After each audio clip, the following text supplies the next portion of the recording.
Welcome back to What's Next Garage. Today we're tackling a 2004 Subaru Forester that has a rod knock. My teenage son had it for a while and now it's making noise. So stick around, here we go. First things underneath, we really don't have a lot. We just need to take off the exhaust manifold bolts. And you can see the antifreeze running down. There's some on the front timing chain cover right here. And then we have to go under there, right there, there's a stud from the motor into the transmission. So there's one on either side. And those are the only things I have to take off from underneath the car, and then everything is up above. So I'll put on my rain jacket until the snow melts off and get to work. One of my absolute least favorite things to do out of all cars is get the antifreeze out. Hopefully with all the antifreeze that's leaking, there's none left.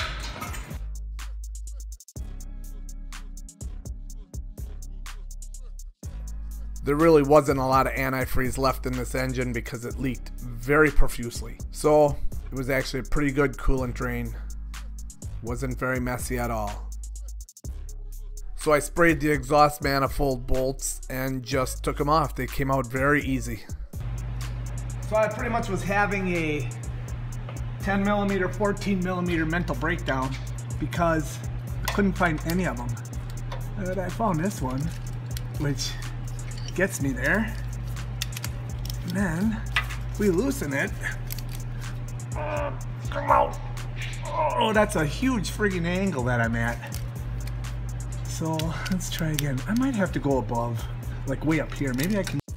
Turns out after I did a little bit more work on the top side of the motor, I probably could have reached all the way down from the top to get those out, but they weren't too bad. Here we're taking off the intake, all the plenum stuff, all the plastic, and getting it out of the way. I really enjoy working on Subarus.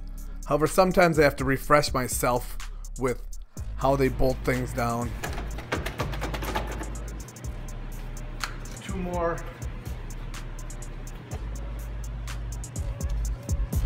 Two more down there.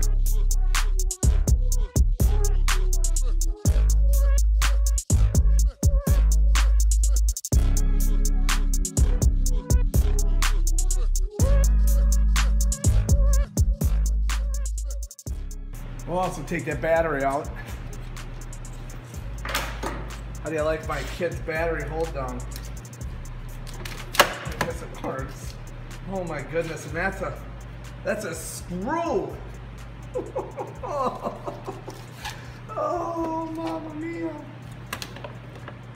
Alright, I'll take that screw out.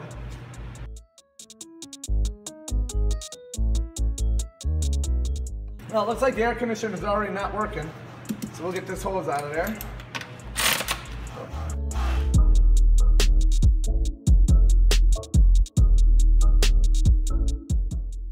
With a car that gets this old, 2004, all of those fuel lines that come in, those fuel lines get rusty and really have a problem leaking underneath that intake plenum that goes over the top of the motor. So you just have to be very careful and try not to damage them. I do get kind of wild with one of them, right here, this one.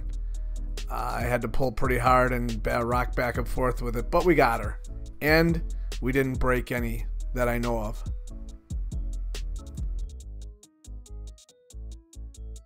Take these off, you want to spin them all the way around till you get some slack, and then you just have to work that little lead cable end out of there. Sometimes oh, there's a little keeper underneath on this one.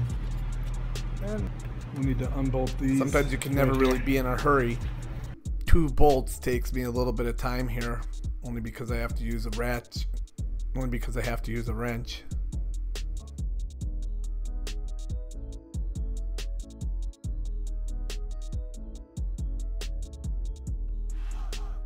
That's all good. So we have the coolant hoses back here that have to come off.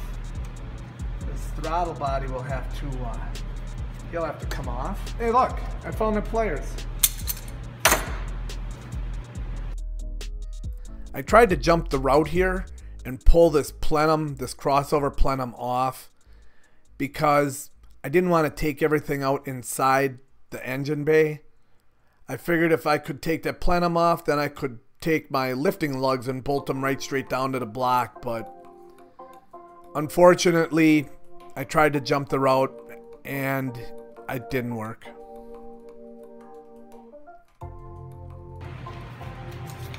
Well, I gotta take this out, take the fans out, take the radiator out, so that I can start stripping this back to take out the intake.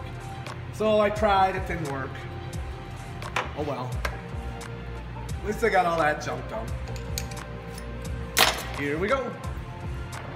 Oh yeah, I still haven't learned to put things in bags. Maybe it adds a level of mystery to the job.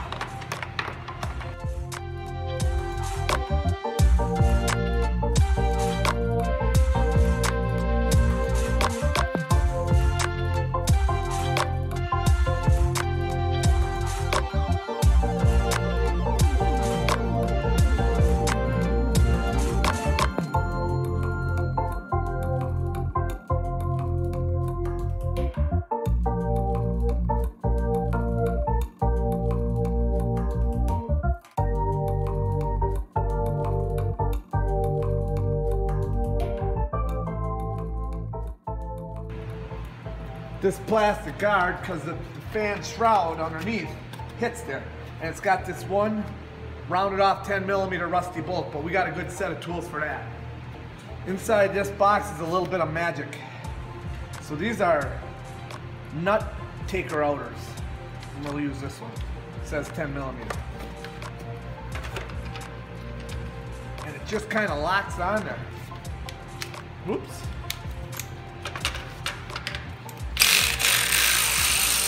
Just like that. They really work nice. It's kind of like easy out for nuts.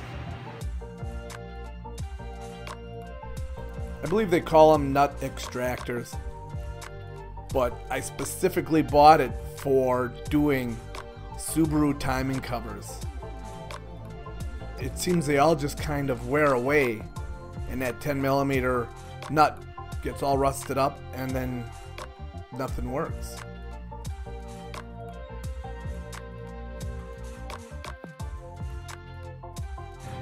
The one important thing to remember when you're doing the belt tensioning is this adjuster and this adjuster, you have to loosen the lock on them. Otherwise you end up breaking them, and I broke a few.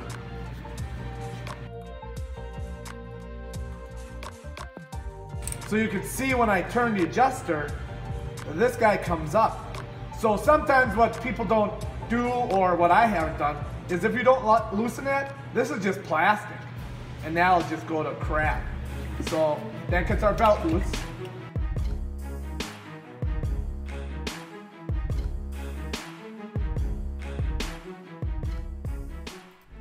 It's not too bad doing the front accessories when the whole front end of the car is blown out.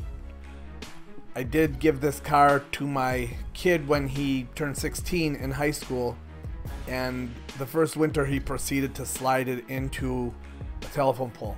So ever since then it's been blown out. So he's 19 now. I asked him about the rod knock, and I told him, you know, I think you're responsible for this rod knock. And he said, Dad, you gave the car to a 16-year-old. What did you expect? Yep, sounds a lot like my kid. The air conditioning compressor had 5 bolts attaching it to the engine. That was bolted down very well.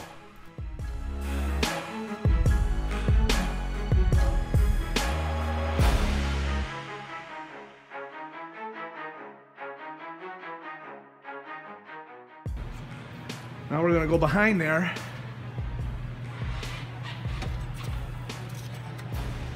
And I have to get that off. That's gonna come off. So that ought to be a treat. I should have left it bolted down. So that's what you get for trying to jump the route. I thought I could do it easier, but I didn't.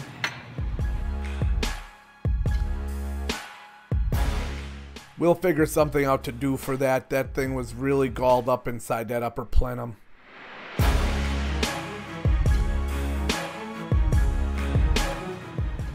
Unfortunately, my 22mm wrench didn't particularly care for that, and it looks like it may have been cracked, but I still don't know what I'm going to do because it's still stuck on there. I'm going to try and go down and disconnect it from the motor. If not, I'm going to cut that tube and then get it fitting to put it back together when I'm ready.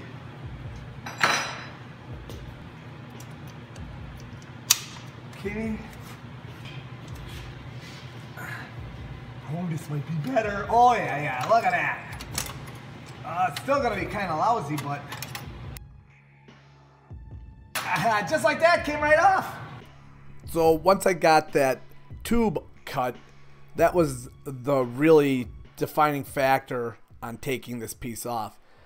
Then all we had to do was get all of the extra plugs that are attached unplugged and pulled it off.